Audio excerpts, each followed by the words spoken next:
Yo guys, so as you can see on the screen right now, I was trying to install Microsoft Setup failed. Super annoying. I know a lot of you have seen this exact error, especially when you're installing some game software or random app and it just refuses to open without Visual C++. I downloaded the 64-bit version first because obviously my system is 64-bit, right? Installed it, setup failed, tried again, same thing. Whatever, let me try something random. So I go back to the Microsoft website and download the x86 version, the 32-bit one. I honestly don't even know the exact technical reason why this works, but trust me, it do is. The moment I ran the x86 installer, look at this, it just starts installing normally. No error, no setup fail, no drama.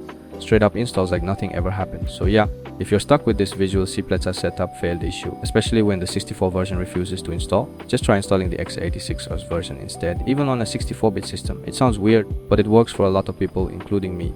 And that's literally it. Super quick fix, no complicated steps, no commands, nothing risky. Just install the 86 version and you're good to go.